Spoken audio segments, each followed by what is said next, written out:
Is there any drinks available? Yes. Do you want it cold or? Well, yeah, no, just normal, just water. Tap, from the tap. Water. What? We are live. Okay. So, what's the day today? The day of the week is Tuesday. Yeah. 2nd of August. Okay. This is Tuesday, the 2nd of August 2022, and we are present live in the Holy Dham of Sri Chaitanya Saraswat Mutt, West London, aka Bhakti Yoga Institute, and we're reading from Srimad Bhagavad Gita, also known as Gita Upanishad, the essence of all the Gitas, of all the Upanishads, excuse me. And we can hear more about that with some verses from the Gita Mahatmyam also, which are very nice to read. And we will find also the effects of reading the Gita are enhanced by a very devotional attitude. For example, offering some incense to the Gita before we read it, or garland, and being non-different from Sri Krishna himself. So as Sri Krishna is the infinite Lord, Bhagavan, then what emanates from the mouth of Sri Krishna is also infinite. Therefore, every time we read a particular part or chapter or verses, if our mood and attitude is dedicated and devotional, then more and more light will come every time we read. There's no end to it. So we're reading chapter 12, which is of course called Bhakti Yoga, or the path of devotion. Om Namo Bhagavate Vasudevaya. Om Namo Bhagavate Vasudevaya. Om Namo Bhagavate Vasudevaya.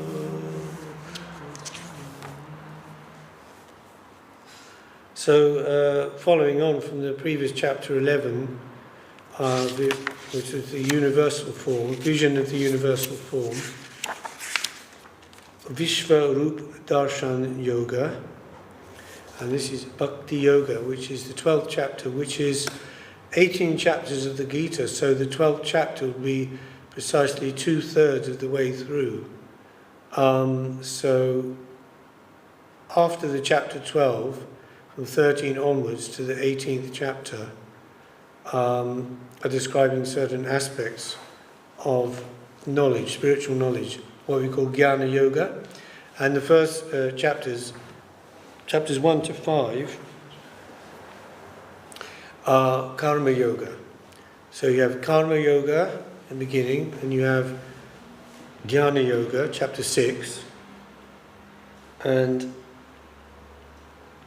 then chapter 12, Bhakti Yoga, and then Jnana Yoga following.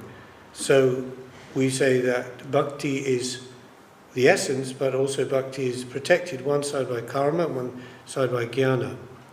So it's like a mandir, a mandir, where you have the mandir, the covering on the beautiful architecture of the walls, and inside then is the most precious, the deity, or the most substantial thing, and protected on both sides. Verse 1, Arjuna inquired, "You have now described the devotees who engage in your exclusive devotional service and worship you as Shyamasundar, your original human-like form. You have also mentioned others who concentrate upon the impersonal aspect of the Absolute. Please tell me, which of the two is the superior?" The Supreme Lord said, "Those who with unalloyed faith fully absorb their consciousness in thought of this divine Shyamasundar form of mine, and worship me constantly by the path of exclusive devotion, are definitely the most superior knowers of divine unity, yoga. Indeed, this is my opinion." So all yogas are leading to divine unity, yes? is the Brahman, Paramatma and Bhagavan. All is a divine unity, as described in the verse in Srimad Bhagavatam, Vedanti tat pravidas tat tattvam yad jnanam advayam. So jnanam advayam, advaigyan, means one undivided spiritual substance, but realized as Brahman, Paramatma, Bhagavan, but all are divine unity. So here Krishna is saying, those who worship me constantly by the path of exclusive devotion are definitely the most superior knowers of divine unity, yoga. Indeed, this is my opinion. However, those who fully control their senses, adopt the vision of equality towards everything, engage in deeds for the welfare of all beings, and engage in the worship of the indefinable, formless, attributeless, never increasing, never decreasing, all-pervading, and eternal impersonal aspect of the Absolute, they can also approach me. That is, they attain to my personal dazzling Brahman effulgence. Okay, there's a commentary, but I'll go back to that. We'll just read the verses to get the continuity. Persons whose minds are attached to the impersonal Brahman undergo excessive tribulation, because for embodied souls the means and ends of impersonalism is attained in an unhappy way.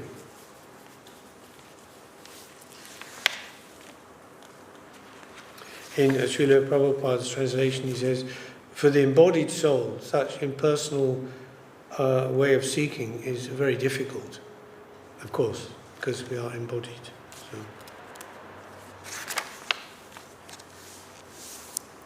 But for somebody who's embodied, so-called, we are, of course we're not really embodied, we're independent, or we're presently embodied in a body situation.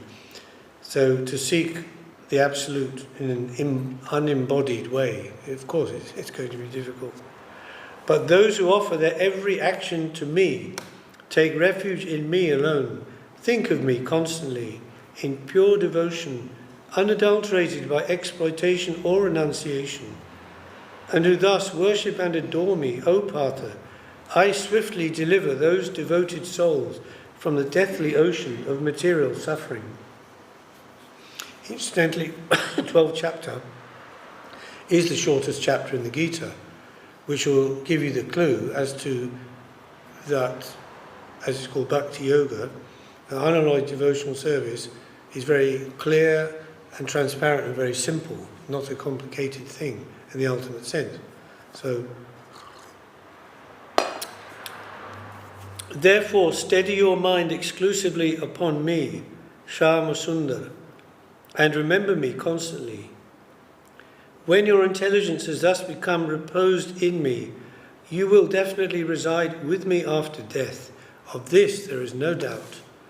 O Dhananjay, and if you cannot establish your mind in me with firm faith, then try to reach me by the repeated practice of remembering me. That will mean to say by the process of sadhana bhakti, like 9 limbs, hearing, chanting, remembering. So that's the repeated practice of remembering me by different faculties, using one's different faculties, sense, mind, intelligence, etc. So, in other words, through habit, through the practice of habit. If you are ineffective in that practice as well, then engage devoutly in actions related to me. So that means some people, they may not be able to practice regulated bhakti yoga, sadhana bhakti yoga. It's too much, their lives are too unregulated already. So they're living in a situation where the modes of passion and ignorance are quite prominent. So they're difficult for them to be, because it means to be regulated, it means sattva gun, isn't it? In sattva gun, there's actually no movement, no motion. There's just existence. In rajas is creation, tamas is dissolution, and the in-between part is continuing.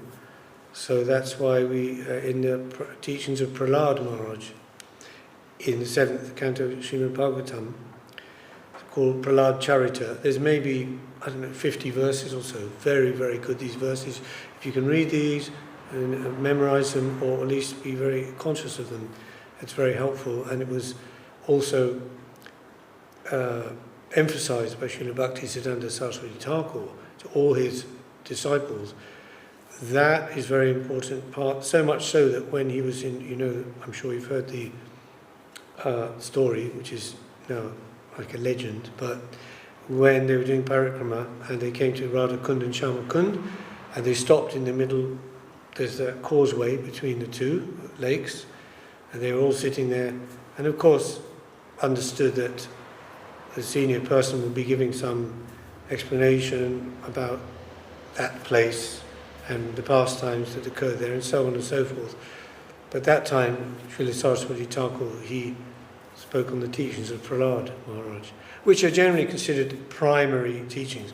In other words, the explanation of the actual practice of Krishna consciousness. That verse, Shravanam Kirtanam, Vishnu Smaranam, Dasham Padasevanam, Archanam Sakyam Atmanivedanam. This is a verse spoken by Prahlad Maharaj himself when his demoniac father, Hiranyakashipu, said, "What did you learn from your teachers?" And 2 or 3 times he asked him that, and every time Prahlad gave a very different answer than what he was expecting or hoping. And he said that verse then, he said, "This is the most important thing for everyone at any time, any place." So at that point, Hiranyakashipu was very angry, threw him from his lap onto the floor, said, "Take him away and kill him." Can you imagine? And in the Bhagavatam, in that part, Parikshit Maharaj asked Shukadeva Goswami, "Can you explain how is that possible? How any father could hate his child so much to want to kill him? He said, I don't understand. Can you please explain this to clear my doubt?" And he gave an explanation, which I can't quite remember, so you have to read that yourself. So, so we were saying those who are very much influenced by the modes of nature, it's difficult for them to practice a regulated way of devotion. So Krishna, being very merciful, he says, if you're ineffective in that practice as well, then engage devoutly in actions related to me. You will surely attain to perfection, even when engaged in actions, as long as they are conducted for my satisfaction and based on devotionally hearing and chanting my glories. That would be like somebody who comes to the temple and wants to assist in some kind of service, cooking, cleaning, packing books, which are then going to be taken out and distributed by the devotees, or even distributing those books himself or herself, etc. So in their own personal life, they're not really engaged in regulated hearing, chanting and so forth, but they like to do service. So that's action related to me, akama karma yoga. But Krishna says here that it must be also based on hearing and chanting my glories, because it will be very difficult to sustain that kind of activity, akarma karma yoga, without a spiritual basis also, because then very quickly that action will become mundane, you see.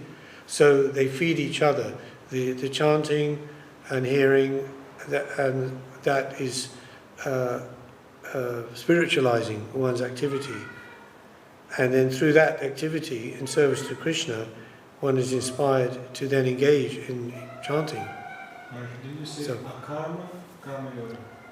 Yes, akama, A-K-A-M-A, without desire. Akama karma yoga, as opposed to sakama karma yoga, acting with desire for the fruit.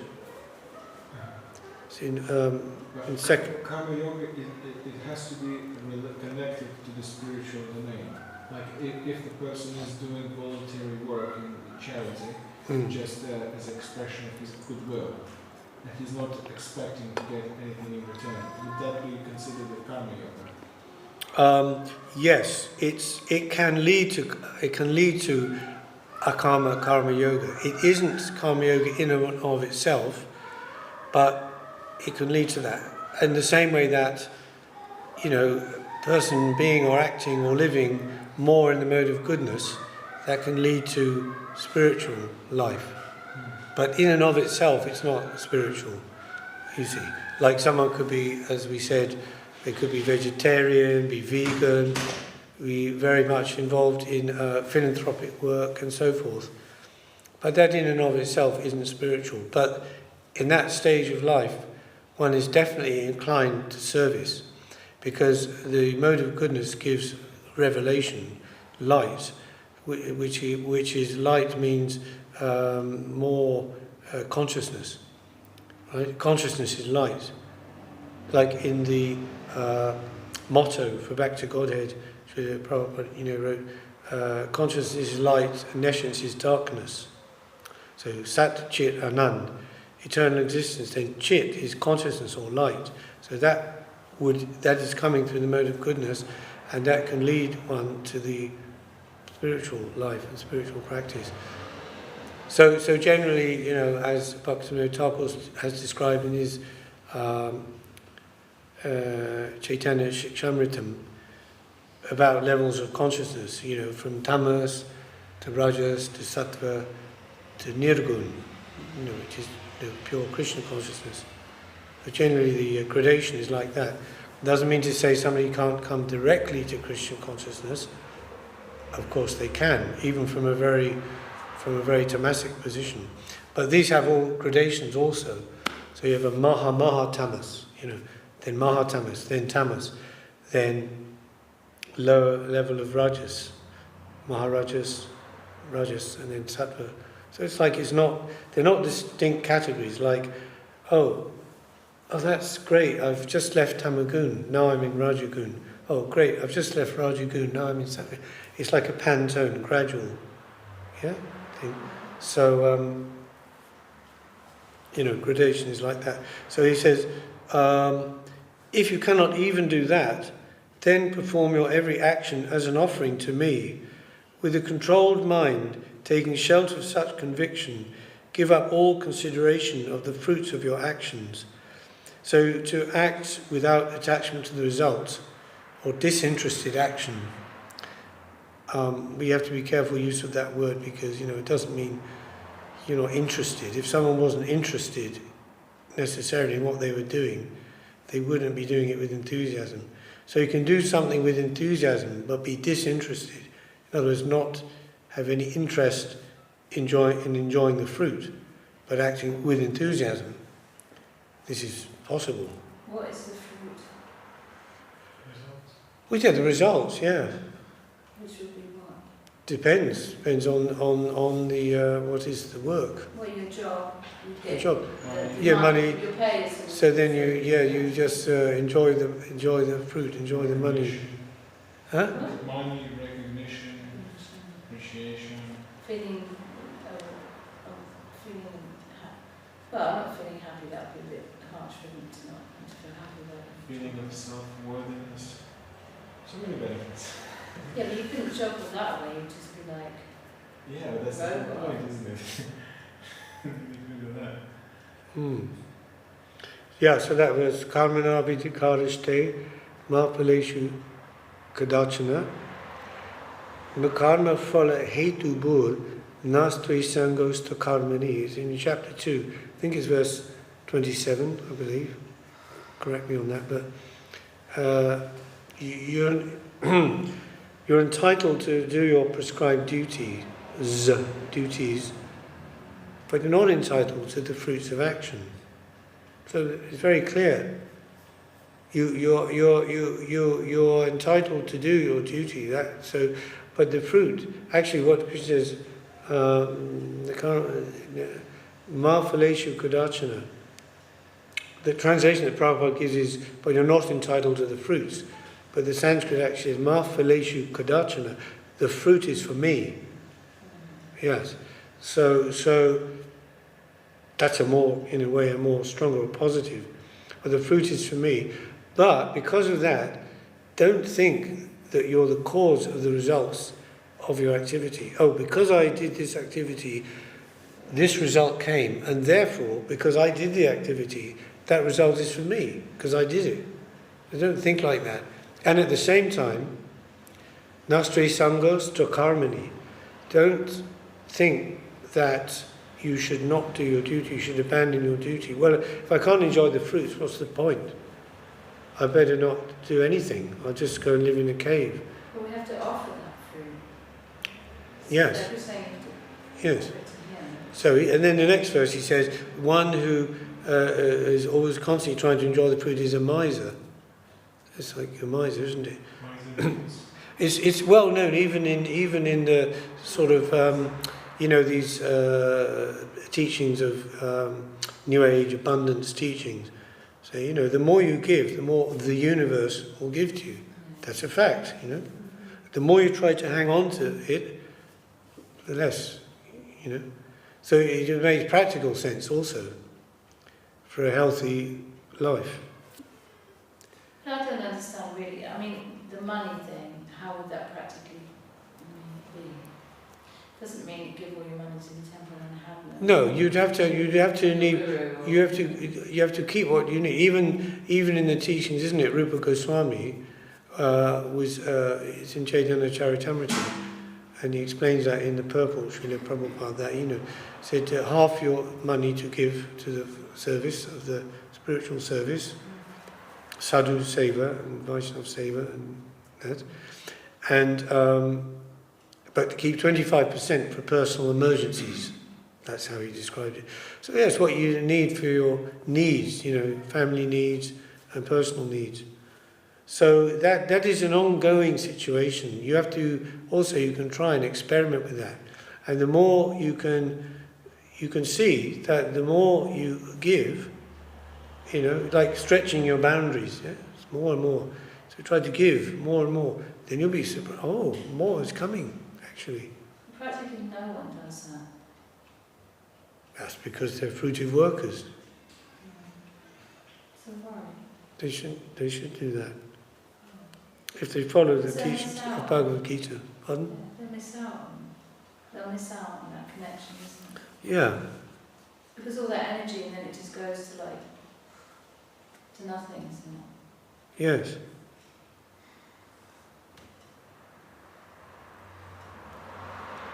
Yes, it's because of lack of faith in the spiritual realm, the divine realm. As the Master Jesus said, don't store up your treasures on earth where it rusts and moths will eat it and thieves will break in to steal it, but rather store up your treasure in heaven where there's no rust, no moths, no thieves, and you get the blessing from your Heavenly Father. So that's a simple faith in independence, confidence and trust in divine providence, in the Lord. Which is quite basic, but quite very essential. So there's a quite a section in the new book about that. I've actually quoted the entire section from Matthew's Gospel of Jesus teaching like that. Say someone who lives in the temple, and they don't have money, obviously, if it's a temple, but you will have something, like you say, those fruits of, I suppose getting some glorification or getting some other types of fruits. What would that be, actually? Time, energy. Time. No, you can't offer. Okay, you offer it up, but I'm talking about the sacrificing bit. You get Krishna saying, give the fruits to me, so the fruits can be some glory maybe, or some self-satisfaction. But the actual result is spiritual advancement in the soul. Right. Yeah, because where Krishna describes about that in the second or third chapter, about karma, akarma and vikarma, he said 3 types of action. Karma, pious action, a vikarma, which is bad action that shouldn't be done, and akarma, or non-action, which is action in Krishna consciousness. So action in Krishna consciousness means it's considered non-action insofar as it doesn't have a material result, but it does have a spiritual result in the soul. So actually that fruit will come from him and he'll offer it to us and we to offer it back to him. It must be total, isn't it? Yes. So we say, no, we don't want it's all yours. Yes, that's So, right. And of course, as you say, that's based on the understanding of, in Sharanagati Gopritve Varanam, that, understanding that whatever we have is already the owned and controlled by and enjoyed, to be enjoyed by the Lord.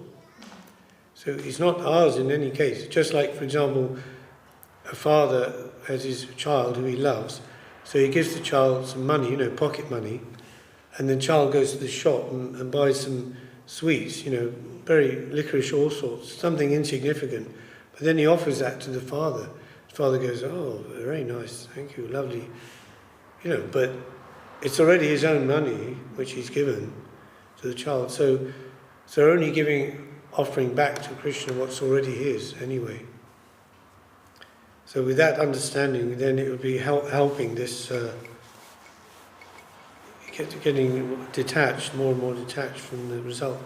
So then he says, this is verse 12, divine realization of me is better than the attempt of self-exertion, and full absorption of the heart in pure devotional meditation on me is better than that realization. From meditation, desire for heavenly happiness or liberation is dispelled. And when one finally becomes desireless, the peacefulness arising from indifference to mundane enjoyment becomes manifest. So that means to say, from meditation, desire for heavenly happiness or liberation is dispelled. So we're saying here exploitation and renunciation, right? Because through meditation one gets Atma-gyan. So by acting without attachment from the result, this akarma karma yoga, what we've been talking about, through the continuous practice of that, and how long or how short this will take is not mentioned, depends on the individual, how they apply themselves. Different factors may be involved, as Krishna says, the 5 factors of action: the place, the time, the endeavour, and the doer, the person, and ultimately the super soul. But depending on various factors, the more one is able to apply oneself to this working without attachment to the result, the fruit of that, which you say, is Atma-gyan. That's what it is. Self-realization. To realize yourself as soul, as not body, mind, etc. So then that becomes that comes to the stage of karma, jnana, then dhyana, meditation. Then, of course, desire for heavenly happiness, elevation to more material enjoyment on higher levels, or liberation is dispelled. And when one finally becomes desireless, the peacefulness arising from indifference to mundane enjoyment becomes manifest. And so Brahma Bhuta Prasanatma na Sochati na Kangshati. So then the Brahma Bhuta stage, so when one is desireless, one has no hankering for things, what has been lost, or no desire for attaining things in the future, which is kind of another way of saying no past or future, right? Not living in the past or the future, yes. So Nashochiti Nakangshati, without lamentation or hankering. Samak sarveshu bhuteshu mad bhaktim labate param. Real devotional service begins from there, from that state of the soul, realization, desireless state, materially desireless, we mean.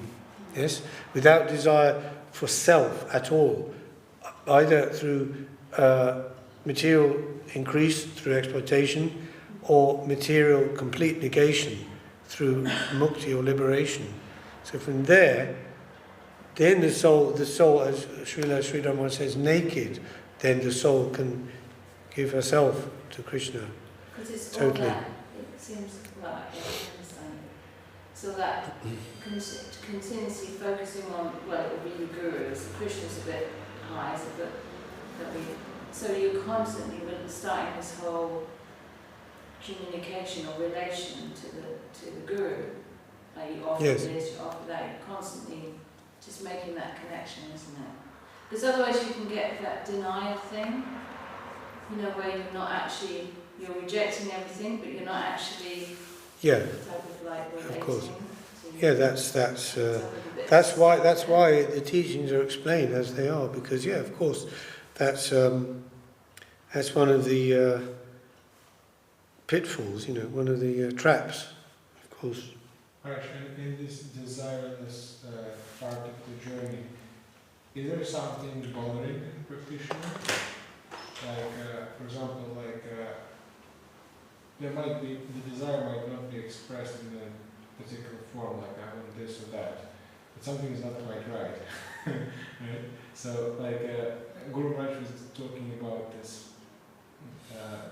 desert, the part of the journey which is desert, where you kind of start to realize that there's nothing around and there's no source of inspiration in the world, and you still have to go through that.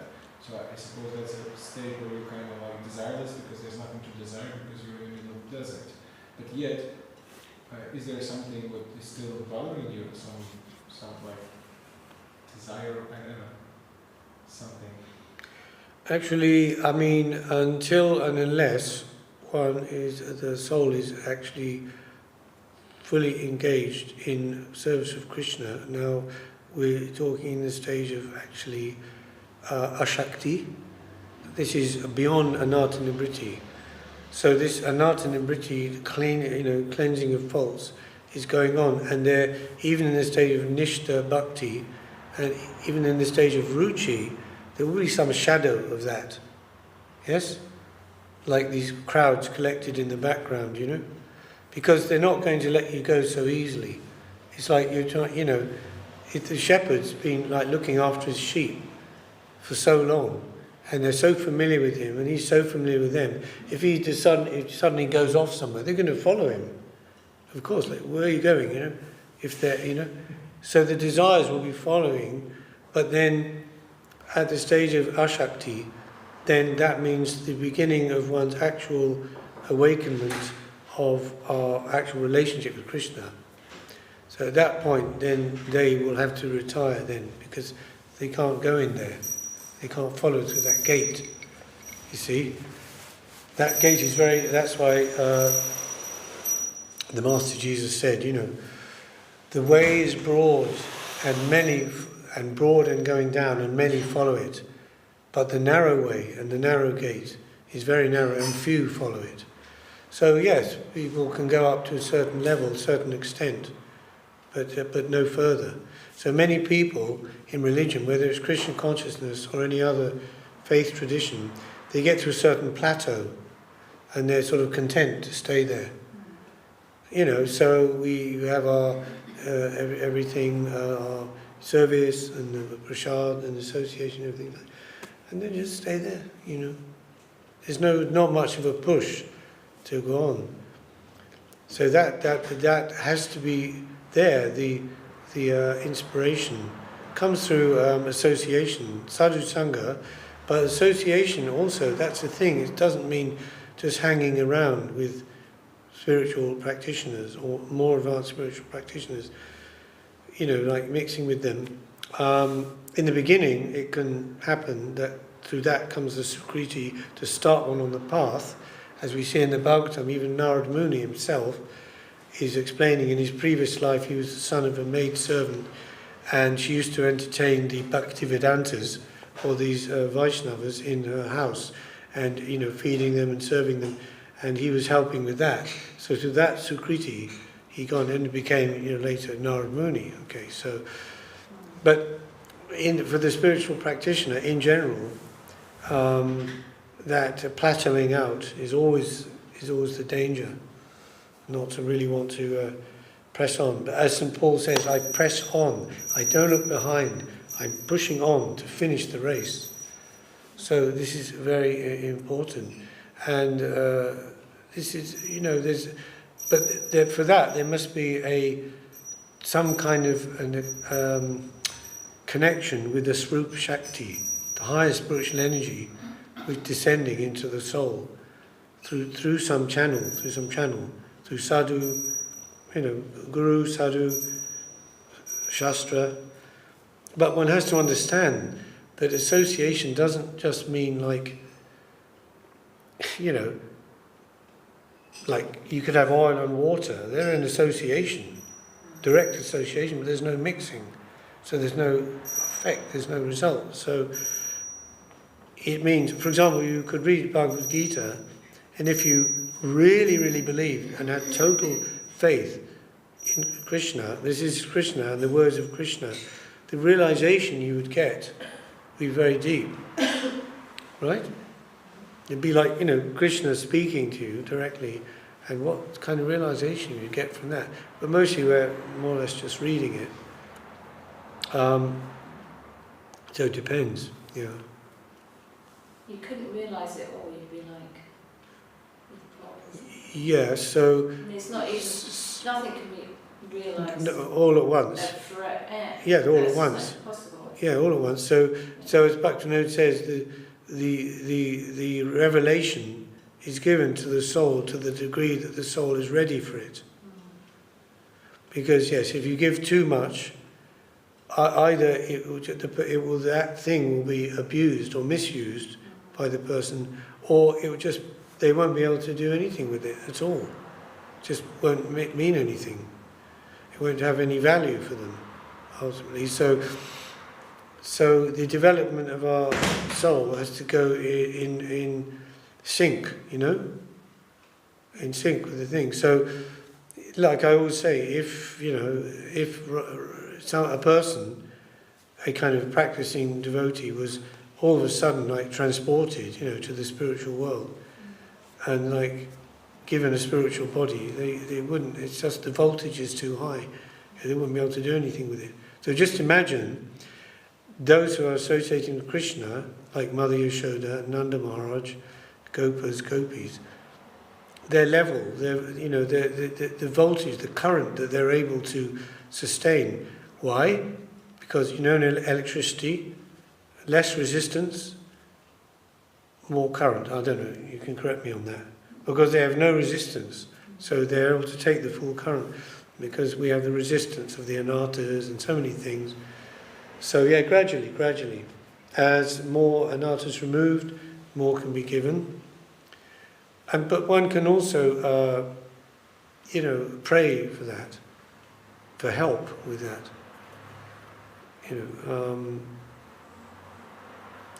Pray to development. At a certain stage of development, one may also be thinking, whatever happens, there's not much I can really do myself, actually. So in that sense, I'm just going on with the thing, with my life, practicing. But then if the opportunity comes, it's like a wave. So, if you're sort of like in the sea or treading water, you're sort of maintaining, but maybe not going forward very fast, but at least you're not drowning, you're able to maintain yourself like that. But if a wave is coming, if you're able to catch that wave and go, then you can go very far, very fast. So that's what they're saying about, what Guru Maharaj is saying about the revolutionary way, as opposed to the constitutional method.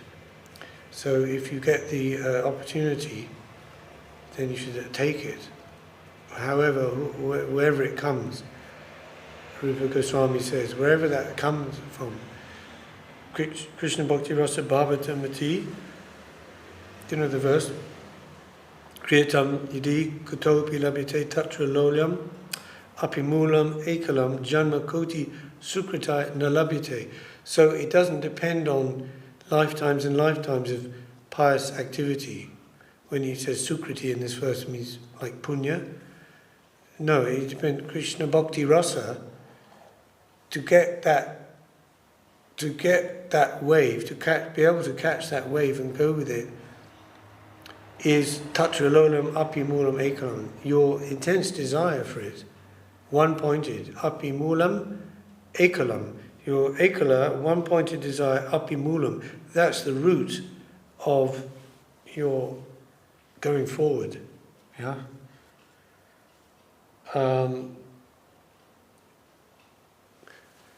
But then there are so many other things after that. So you may have your intense desire, but then the Lord will come to you in a certain way.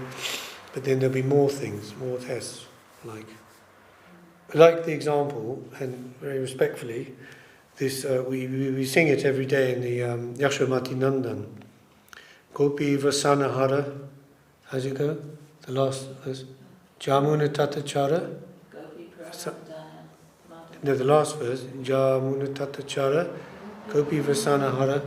Rasa Rasika Kripa Moya. Yeah. So this Vasana Harana Lila means Krishna stealing the clothes of the gopis. But this is symbolic of that one must come completely naked before the Lord. See, without any coverings, however subtle, and that's Jiva Goswami has given extensive commentary in his book Gopal Champu on this pastime, where he's describing about that. It's a very big pastime. The gopis took a vow, you see, and that vow was promised that if you follow this vow faithfully to Katyayani, which means they were fasting and they were taking like khichdi, like rice and dal cooked, no salt, no spice, nothing, once a day, and not using oil, because that pastime is taking place just in the beginning of winter, and in winter, in India you put the oil, so that's quite an austerity, apparently. I don't know, I remember Chaitanya Maharaj always used to put the oil on, mustard oil and things. Anyway, so anyway, they promised the result. So when they went to that place to take bath, it was far away from their town, from their village, and they went in the early morning before the Brahma Muhurta, so no one would see them or know where they were going. And then, but of course, Krishna knew what was happening, and that was the culmination of vow that they would get Krishna as their husband. So he came there secretly and hid in the tree, in the Kadamba tree. But actually, it's Jiva Goswami says he came with four friends, and he mentions them. I can't remember, Dhamma, Vasudhamma, and there was two more. But they were very young kids, like 5 or 6 years old. So they didn't know what was happening. They thought, oh, let's go with Krishna, some fun thing, So he was hiding in the tree, and they were in the river and playing and laughing, and then Krishna, he laughed. He was in the tree, and he started laughing, and they immediately knew it was him by the voice. So they all ducked down in the water, so they were just like that, just their heads, showing. And he described it was like a field of lotus flowers, their shining faces in the water. And then this dialogue happened between Krishna and them, saying, you have to come out to get your clothes. They're going, no, just put them there, then we'll get them. Then Krishna was saying, no, I always follow Dharma myself, because I'm the son of the king of Vrindavan, and my father, he's very dharmic.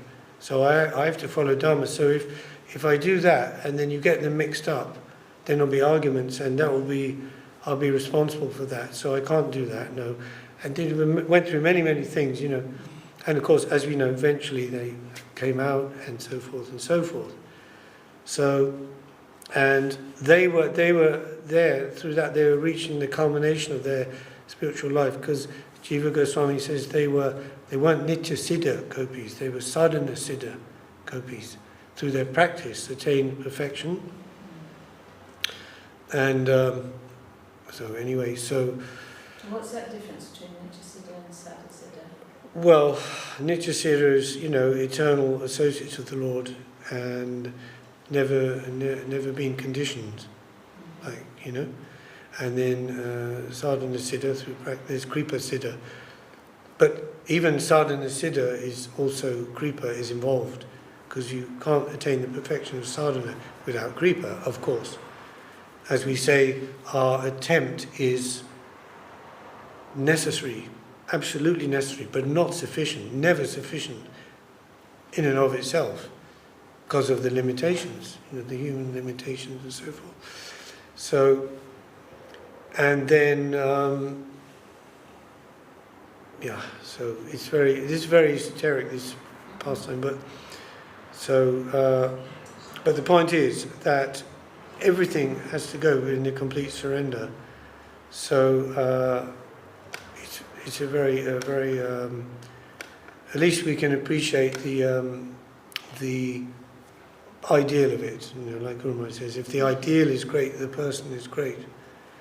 They may be far from the ideal,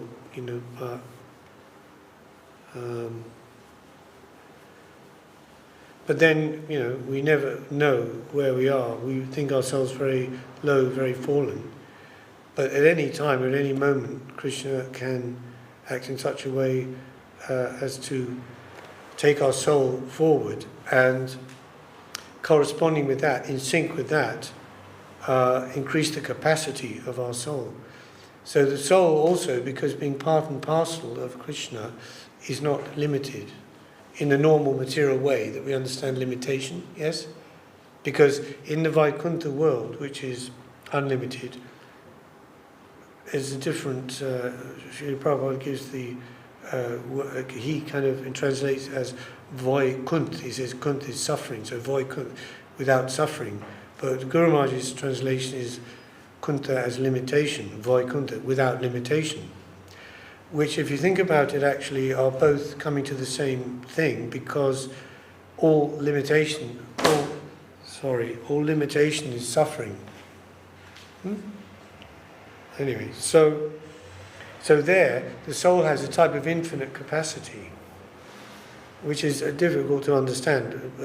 Like, it's not infinite in the same way that Krishna is infinite, but in so-called quantity, but qualitatively infinite. Like we're told, just like Krishna's Angani Yasya Sakalendriya Vrittimanti in Brahma Samhita, where Krishna's all senses can do the function of all the other senses. So, for example, when we offer the bhog to the Lord on the altar, we say the mantra. So that means Krishna is receiving, he's eating through the sound. So Krishna can eat through his ear, we could say. That's called mantrapasana, which is using the medium of the mantra or the sound to Krishna. Through that, the offering is made. So it's kind of, in the case of sadhana bhakti, it's a little indirect. Whereas, we know Sanatana Goswami was directly offering the food to the deity in his hand, And that pastime, when he offered it, and Madan Mohan said, "Oh, but there's no salt. At least put a little salt in it." So then he put some salt. Then the next day he offered, just flour and water mixed in a ball and put in the fire. There was some salt and offering that. And the next day then Madan Mohan said, "Salt is nice. A little ghee could be good." So then he had to get some ghee. And then the third day Krishna said, also complained, and then Sanatana said, "Oh, you want me to eat very opulent prasad. This is why you're doing this way." The reciprocation, but this is in higher stage. This is not sadhana. It's bhajan directly, worship. Bhajan means worship. So it's like we're doing what we can, in the way we can, as much as possible, through these teachings. So I'll just continue these verses. We've got to, so it's Krishna describing very mercifully the different ways. If you can't do this, then you can do that. If you can't do that, then you can do that. Then he says, now he's describing like the unalloyed devotee, Ananya Bhakta, that devotee of mine who is devoid of violence towards all living beings, but rather friendly toward them, who is compassionate toward the needy, free from undue attachment for son, wife, family, and associated objects, free from the egoistic pride of bodily identification, equipoised in both happiness and unhappiness, forbearing. Forbearing means tolerant, able to tolerate. Always content with due gain, engaged in devotional service, endowed with fortitude, courage, fully resolved in exclusive devotion, and whose mind and intelligence are dedicated in me. Certainly such a personality is my beloved. One on whose account no one is ever disturbed, who is never disturbed by anyone, and who is liberated from mundane happiness, anger, fear and agitation. Certainly he is very dear to me. That we think that's hard, isn't it? On one on whose account no one is ever disturbed. Because sometimes, people are disturbed by things someone may do, even a pure devotee, see? But who is never disturbed by anyone, who is liberated from mundane happiness, anger, fear and agitation. Certainly he is very dear to me. My devotee who is free from expectations in his general dealings, who is detached, externally and internally pure, expert, undisturbed, and free from all kinds of exploitative endeavours. Certainly he is very dear to me. One who is neither elated by mundane gain, nor disgusted by the contact of undesirable things, who neither laments over the loss of any material valuables, nor yearns for any unattained objects, and who remains detached from both pious and sinful actions. A truly devoted personality of that nature is near and dear to me. A person who sees equally enemies and friends, honour and dishonour, who maintains equilibrium in the presence of cold, heat, pleasure and pain, who is completely free from obsession, who considers equally abuse and praise, whose speech is controlled, who is content in gain without endeavour, who is unattached to hearth and home, whose intelligence is steady in the divine, and who is a true devotee. Certainly he is my beloved. And those devotees who take refuge in me with sublime faith and worship this ambrosial path of devotion are adored by me as my very own. That's the end of the 12th chapter, Bhakti Yoga. Actually said that who is detached from pious activity, how to be detached, why to be detached. All those pujas and things that people do. The Hindus. Yes. Pious activity, what is it down for? Yeah, it means they may do pious activity externally, but not not for the purpose of like Christian consciousness. For their they may do many things externally. Like generally we say, because you read in the Gita, in the chapter on what's the chapter on the three modes of material nature? Third chapter. No, it's up in the late, in the 14th, I think. But pious isn't mode of goodness. Yeah, Guna Traya Vibhag Yoga, the threefold division of the modes of material nature. So it says, like charity in the mode of goodness, has to be given to the right person at the right time in the right way, right? So that means if someone's begging, you can't give them anything. No, so like a pure devotee, he might just give them because he wants to give them. That's all, So that's beyond that. It's not like thinking, charity, mode of goodness, mode of passion, mode of ignorance. Have to think now. They just give, From the heart. because they feel, So that means even if that person was taking that donation and buying a bottle of wine or some crack cocaine, the person who get the giver wouldn't get any bad effect from that, because they're doing it out of love and complete detachment. There's no calculation there. See, the reaction to work, to karma, only comes when there's calculation. So fruitive work is I'm calculating, I'm doing this because I know this result will come and I want that, I want to enjoy that. So this Krishna says, this calculating mentality is like a miser. That's So, everywhere, isn't it? Yeah? It's That's everywhere. The general mass, isn't Yeah. it?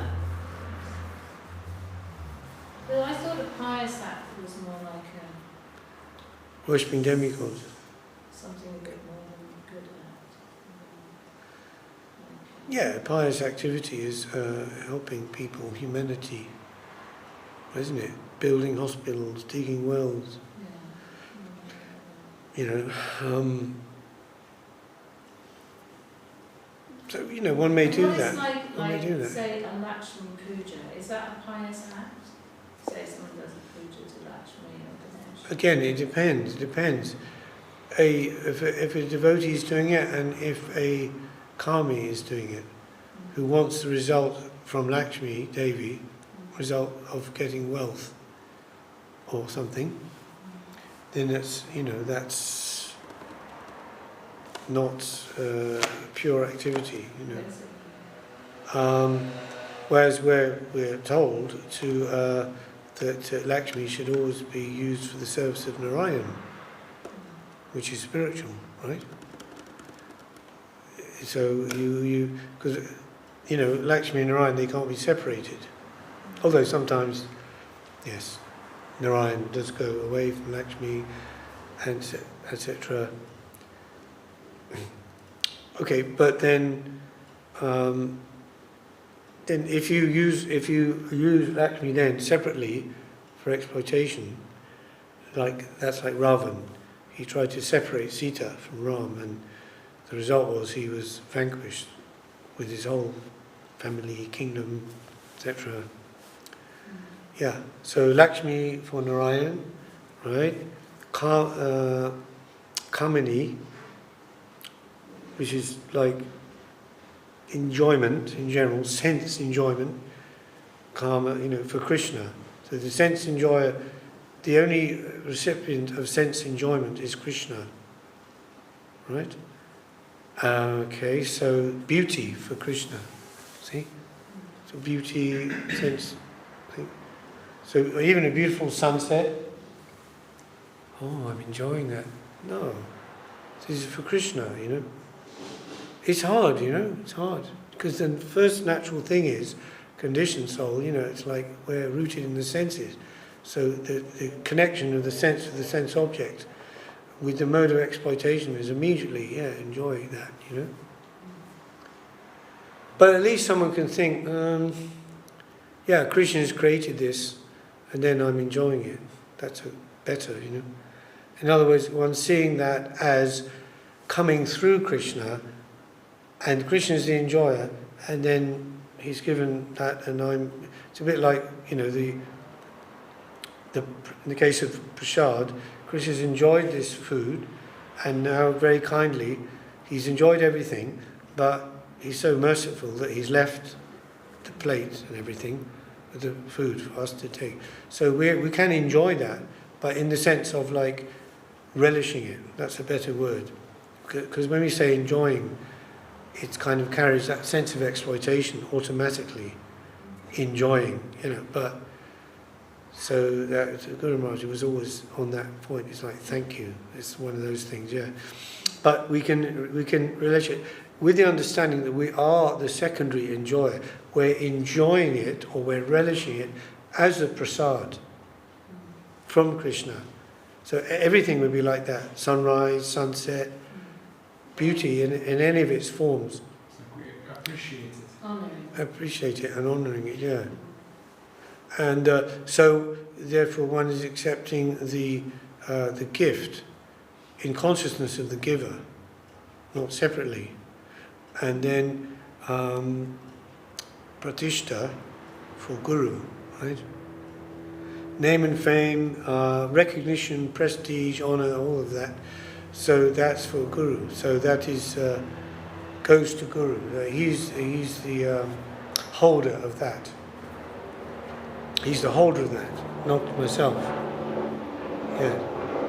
So even he wants to give some of that to myself, but that's also ultimately his property, and he's giving it, but it belongs to him, and also it can be withdrawn at any time. Like when Mahaprabhu, right, he was talking with Ramananda Roy, and he said, tell me all about Krishna consciousness, or tell me what's the highest pinnacle, of Krishna consciousness.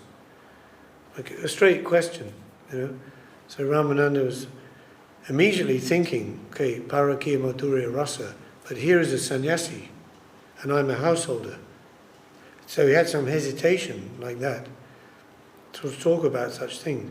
So he started, very low down, varnashram, doing one's duty within the varnashram and then offering the result to Krishna. Then Prabhupada said, yeah, that's okay, but that's not very good. Say something else. Then he went on higher and higher and higher. And then Mahaprabhu, they gradually said, yeah, this is good, this is better. Go further. And he went on. And then Ramananda said, I don't know what I can say more. And Mahaprabhu said, no, you can say more, you know more. And then Ramananda said, well, actually, if you want to ask me, it's your property, and you have invested in me, and now you're just taking it out of me, just like I'm a bank vault. You put something in the vault, it's holding it there, and now you've come to take out to withdraw your own wealth, and so I have to give that.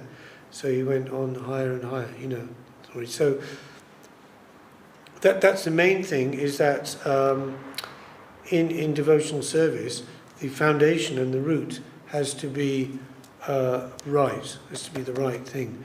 Then whatever follows, whatever is like built on top of that has a solidity. It's not going to crash. But if it's not built on the proper foundation, just like the Master Jesus says, anyone who has any sense won't build a house on shifting sand, They'll build it on the rock. So the foundation is this Sharanagati, which means the first understanding is Goptritve Varanam, that everything belongs to the Lord. In the Bhagavad Gita 5.29, last verse, 5th chapter, Bhoktaram Jagatapasam Sarvalok Maheshwaram Suridam Sarvabhutanam Gyatva Mam Shantim Richati. And Srila Prabhupada, 1966, he put this verse on top of a leaflet, and he called it the peace formula. And he said, there will only be peace in the world if this is followed, this understanding. And that means three things that Krishna mentions there. Bhoktarang, I am Bhoga, means I am an enjoyer, right? Yagya, Tapasam, I am the recipient of all yagya, all work, all action, all sacrifice, and all tapasya, austerity, or self-restriction for the purpose of spiritual advancement. I am the enjoyer of that. You see, so Bhoktaram Jagatapasam Sarvalok Maheshwaram, and I am the Lord of all planes. Generally, Loka is meaning to be planet or planetary system, but what that means is plane of consciousness, because the planets are external physical manifestations of a stage of consciousness, right?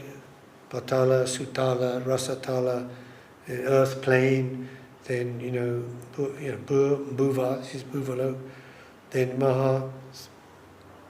Mahajana, Tapa, Satya. These are planes of consciousness. So I'm the Lord of all those planes of consciousness. So those three things: the enjoyer, the controller, and Suridam Sarvabhutanam. Third is the friend of all beings. I am the real friend.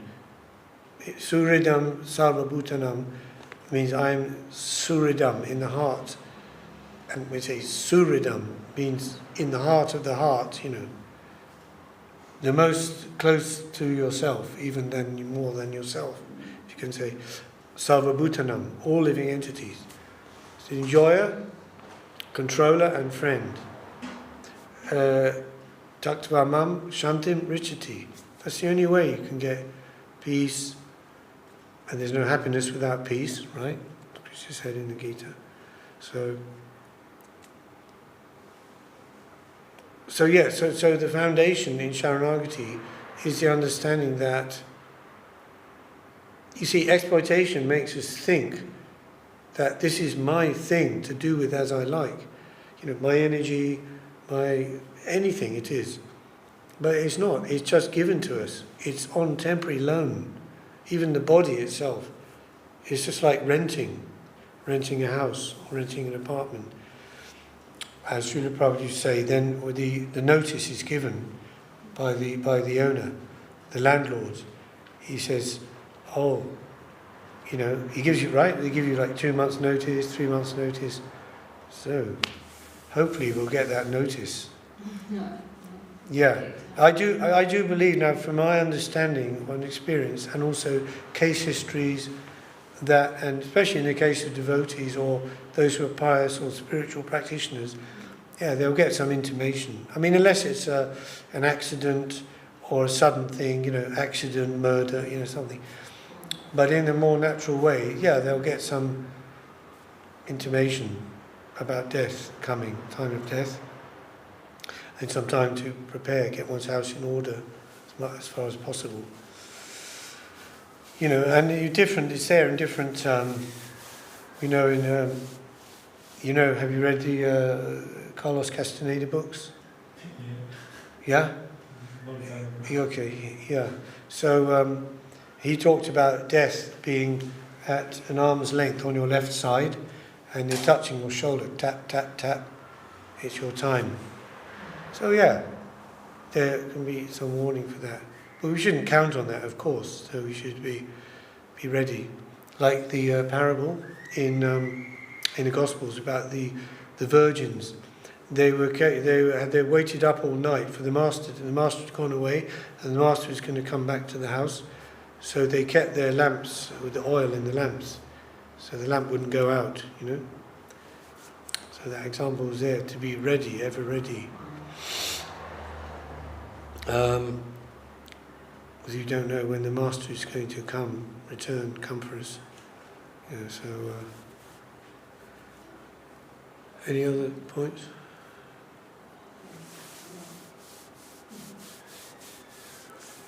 That was the 12th chapter. It was quite quick. Why do you think it was the shortest? It's the shortest. Well, it is 20 verses only. That's something you saw something. You understood that or something. Oh no, I was just saying that in the fact that it's kind of sandwiched in the middle of the Gita, with the Karma Yoga teachings one side, Jnana Yoga teachings the other side, you know, like a mandir protecting the you know, the most essential thing inside, and which is very, very, very, you know, very short, very brief and concise. What's the title of the chapter? Bhakti Yoga. Yeah.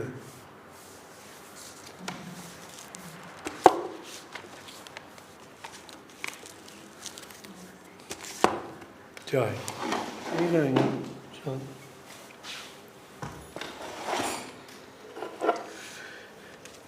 Jai Srimad Bhagavad Gita ki Jai. Jo bhi Hari Hari Nam Krishna Yanda Nam. I might need the book. Yadavaya Mandamaya Keshavaya Namaha.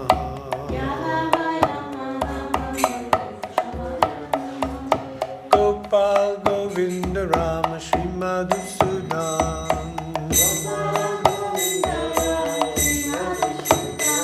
Ajagiri Hari Gopinatham Madanamaha.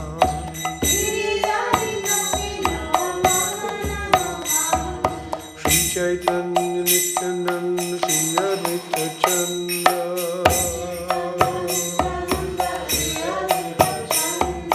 Garadhara Shiva Shakti Kaur Bhakta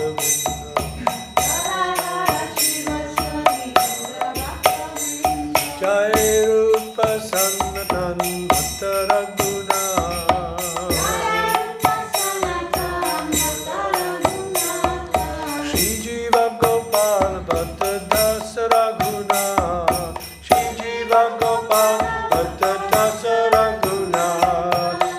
Nechai Goshai Kori Sharana Vandan Nechai Goshai Kori Sharana Vandan Jaho Hante Vignanas Avishta Puran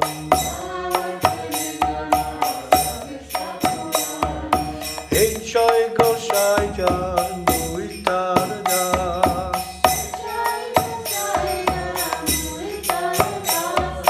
Tashavara Padare Or Panchagras Tashavara Padare Tadera Charam Sevi Bhakta Shanivas Tadera Charam Sevi Bhakta Shanivas Chandme Janam Mor E Avilas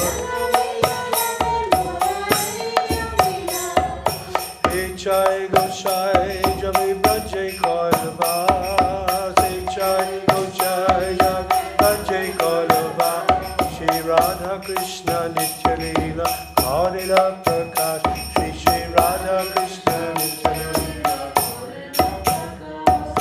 Anande Bolo Hari Bhaja Vrindavan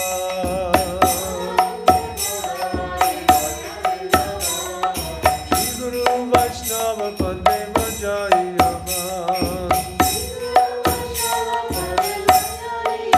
Bhaja Shri Guru Vaishnava Bandhavan Gauriya Harinam Sankirtan Gauri Naratamodar Harinam Sankirtan Gauri Naratamodar Hare Krishna Hare Krishna Krishna Krishna Hare Hare Hare Krishna Hare Krishna Krishna Krishna Hare Hare Hare Rama Hare Rama Rama Rama Hare Hare Hare Rama Hare Rama Rama Rama Hare Nitai Gaura Hari Bo Hari Bo Hari Bo Gaura Hari Bo Hari Bo Hari Bo Nitai Gaura Hari Bo Hari Bo Hari Bo Nitai Gaura Hari Bo Hari Bo Hari Bo Jai Shri Guru Arati Ki Jai Shri Gaura Arati Ki Jai Shri Sundar Arati Ki Jai Shri Sandhya Arati Ki Jai Shri Giriraj Arati Ki Jai Shri Saraswati Arati Ki Jai Jai Shri Sadashivaju Gangadhar Arati Ki Jai Jai Grantaraj Srimad Bhagavad Gita Ki Jai Samaveta Bhakta Vrinda Ki Jai Kolkatas Ki Jai Bhakti Vignashna Bhagavan Shingadevi Ki Jai Prahlad Maharaj Ki Jai Jai Bhakti Vrinda Ki Jai Sri Harinam Sankirtan Ki Jai Gaur Premanande Haribo